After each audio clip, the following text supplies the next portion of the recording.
Hola, un saludo para todos. Mi nombre es Luis Aristizábal y quiero que revisemos el día de hoy el tema de crisis hiperglucémica, tanto la cetoacidosis diabética como el síndrome hiperglucémico hiperosmolar, aprovechando las nuevas recomendaciones publicadas en el año 2019.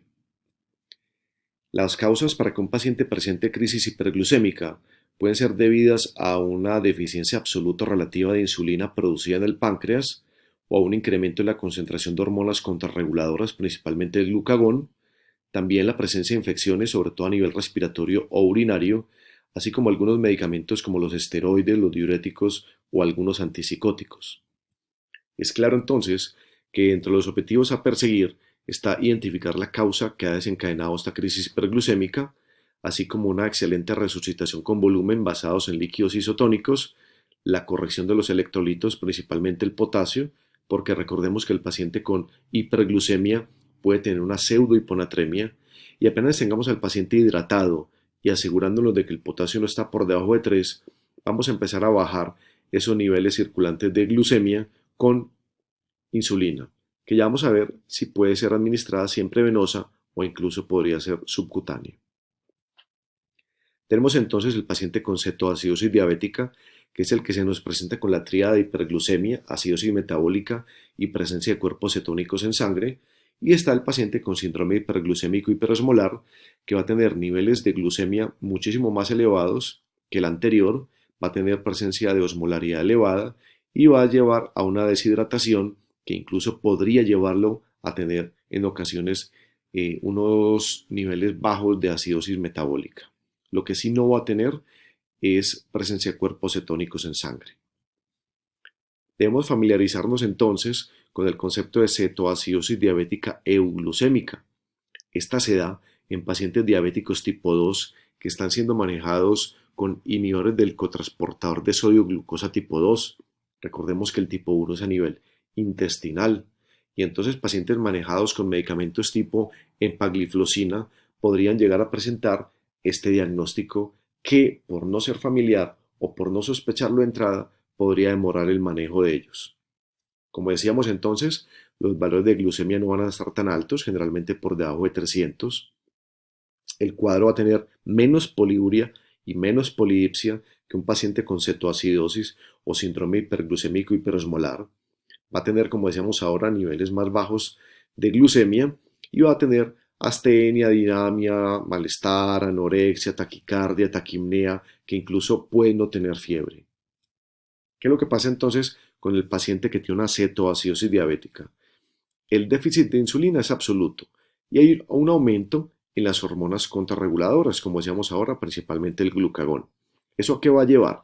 A que se dispare la gluconeogénesis, la glucogenólisis y haya disminución en la utilización de la glucosa. Entonces el paciente va a tener una hiperglucemia y esa hiperglucemia va a disparar una diuresis osmótica que va a llevar a que el paciente se deshidrate y tenga alteraciones con sus electrolitos. También habíamos dicho que el aumento de las hormonas contrarreguladoras va a provocar que se active la lipasa.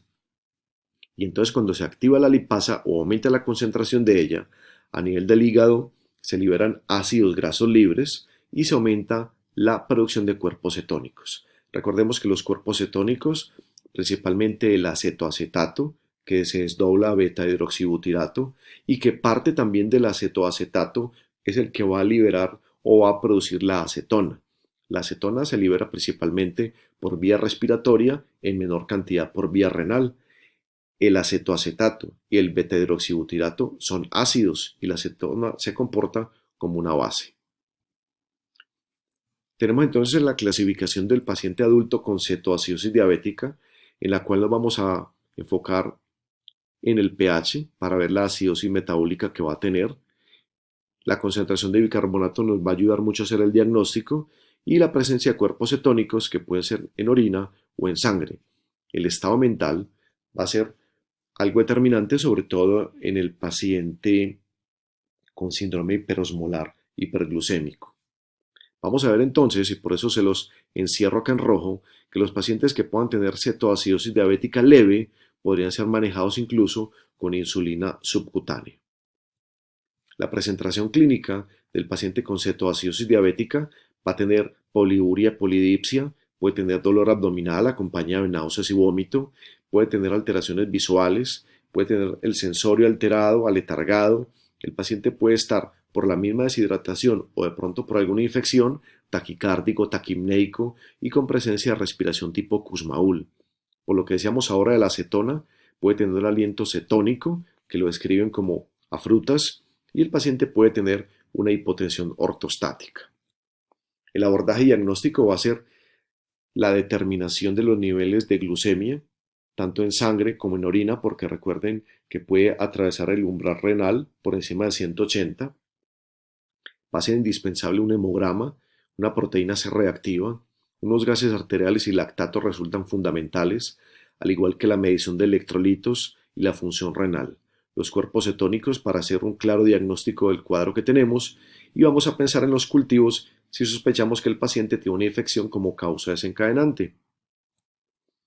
El síndrome hiperglucémico hiperosmolar va a tener, como decíamos ahora, un mayor grado de deshidratación, va a tener ausencia de cuerpos cetónicos en sangre, puede llevar la deshidratación a tener leves estados de acidosis metabólica y lo que mencionamos ahora dentro de las causas también están las infecciones, pero no dejamos a un lado el ataque o accidente cerebrovascular, el infarto agudo de miocardio, el trauma o incluso una ingesta inadecuada de líquidos, lo que podemos ver en los adultos mayores o pacientes que están como abandonados a su propio cuidado.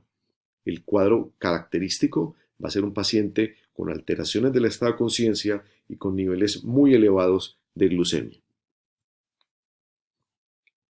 Algo muy similar a la cetoacidosis diabética vamos a ver en el síndrome hiperglucémico hiperosmolar. Van a haber unas sutiles diferencias, como por ejemplo, el déficit de insulina, a que es relativo, no es absoluto, y también se produce un aumento en las hormonas contrarreguladoras. Eso va a llevar a que el paciente desarrolle también una hiperglucemia con la misma diuresis osmótica que veíamos ahora, pero a diferencia de la anterior, el de la cetoacidosis, que no está acidótico, este va a estar hiperosmolar. Entonces decíamos ahora que la principal diferencia está en la osmolaridad aumentada y en el estado de conciencia alterado. Dentro de los principios de manejo del paciente con crisis hiperglucémica está la correcta resucitación con volumen, basados en salino al 0.9%, la correcta reposición de los electrolitos, si es que llegase el caso de tener que hacerlo, el uso de la insulina, que puede ser venosa o subcutánea, como vamos a explicar más adelante, identificar la causa y algo supremamente importante, y es que no nos estamos adhiriendo a las guías y protocolos de manejo. El manejo del paciente con cetoacidosis diabética va a estar principalmente fundamentado en una adecuada resucitación con volumen, en prevenir y corregir los electrolitos, sobre todo el potasio, en algunas ocasiones el magnesio, corregir ese estado de acidosis metabólica, corregir la hiperglucemia y, ojo, pacientes con cetoacidosis diabética leve que estén tolerando la vía oral pueden ser manejados en un servicio de urgencias con líquidos orales e insulina subcutánea, no teniendo necesariamente que hospitalizarlos. El paciente con cetoacidosis moderada o grave necesita estar hospitalizado porque la insulina, el potasio y los líquidos a corregir tienen que ser por vía venosa. Los líquidos venosos, hay muchos esquemas de manejo descritos a la fecha. Nos basamos en la solución salina al 0.9% y de acuerdo a la recuperación hemodinámica o a la ausencia de contraindicaciones por alguna falla cardíaca o algo similar, al paciente se le debe pasar 1500 centímetros de entrada a chorro y entre la segunda y la sexta hora 500 centímetros hora. Si el sodio del paciente está normal o alto, que no es lo normal pero puede suceder, ese salino al 0.9% podría ser reemplazado por salino al 0.45%. Cuando la glucemia se va acercando a valores cercanos a 200, en ese momento podemos tener dos opciones. O ponemos suero mixto en lugar del salino, o a ese salino le añadimos destroza al 5%. El potasio, cuando tenemos una buena función renal, lo vamos a colocar entre 20 y 30 miliequivalentes por litro y tenemos que asegurarnos de que ese potasio no esté por debajo de 3 antes de iniciar la insulina, porque la insulina podría hacer que baje mucho más los niveles de potasio. Cuando vamos a manejar la insulina cristalina puede ser con bolo o sin bolo. Si la vamos a colocar con bolo, entonces el bolo va a ser de 0.1 unidad kilo, seguida por una infusión de 0.1 unidad kilo hora. Si va a ser sin bolo, entonces arrancamos la infusión con 0.14 unidades kilo hora. Es muy importante, como mencionamos ahora, que cuando vamos a iniciar la insulina, el paciente esté adecuadamente hidratado y que no tenga hipocaliemia. Si los valores de glucemia no bajan entre 50 y 75 miligramos hora, se debe aumentar la infusión de la insulina y mantener valores de glucemia entre 150 y 200 cuando hemos añadido la infusión en Y de destroza al 5% y hasta que se resuelva el estado de cetoacidosis diabética. Nos plantean entonces la posibilidad de manejar con insulina subcutánea de acción rápida, tipo Lispro, Aspar, Glulicina, a nuestros pacientes que tienen cetoacidosis diabética leve, que están tolerando la vía oral, que están alertas, que no están acidóticos severos, un pH por encima de 7 siempre, y que el bicarbonato esté por encima de 10. Ese sería como el perfil ideal para ese paciente. El bolo inicial entonces de 0.3 unidades por kilo para mantenerlo con 0.2 unidades kilo cada 2 horas y cuando la glucemia va llegando a 250 entonces ya vamos a modificar y la dosis va a ser de 0.05 a 0.1 unidad kilo cada 2 horas hasta que haya resolución de la cetoacidosis diabética. Es importante que si no hay corrección del anion gap en las primeras 12 horas, esa insulina que estamos colocando subcutánea debe pasar a ser venosa. Los fosfatos y el bicarbonato generalmente no se corrigen de rutina y solo si en el paciente adulto tenemos un pH por debajo de 6.9 o en el paciente pediátrico un pH por debajo de 7.15 habría necesidad de corregir bicarbonato. En el adulto nos recomiendan la infusión de 100 ml equivalentes para 2 horas. El manejo del síndrome hiperglucémico hiperosmolar, siempre hospitalizados, corregir el déficit de volumen y corregir la hiperosmolaridad. Los líquidos venosos son muy similares, pero en un poco de mayor cantidad.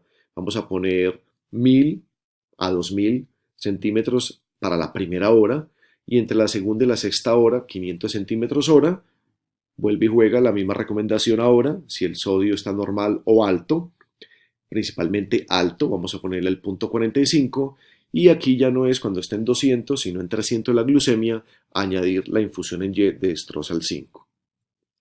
El potasio, cuando tenga buena función renal, le vamos a colocar la misma dosis, 20-30 mil equivalentes por litro, y la misma recomendación, la insulina no debería ser iniciada si tenemos un potasio por debajo de 3. La insulina cristalina es absolutamente igual a la recomendada en la cetoacidosis diabética. La única diferencia es en los valores de glucemia para añadir la destroza al 5%. Los fosfatos y el bicarbonato, igual que en el paciente anterior, no se reponen de rutina y solamente el fosfato ante presencia de una comprobada hipofosfatemia. ¿Cuándo sé que el paciente ha resuelto la situación? El paciente con cetoacidosis tiene una glucemia por debajo de 200 y un bicarbonato mayor a 15, un pH mayor a 7,3 y un GAP por debajo de 12. El síndrome hiperglucémico hiperosmolar ha corregido la osmolaridad y tiene un estado mental conservado. Y entonces el manejo ambulatorio debe ser 2 horas antes de suspender la insulina venosa, ponerla subcutánea a la dosis que él venía recibiendo en casa o si es una diabetes de nuevo a una dosis de 0.5-0.7 unidades kilo hora.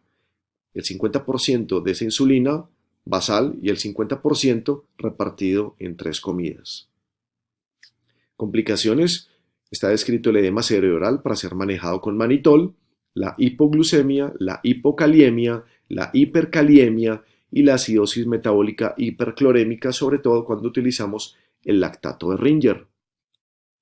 Les dejo por acá una bibliografía para que revisen el tema y no olviden seguirme en mis redes sociales, sobre todo en el canal de YouTube Luis Aristizábal Anestesiar.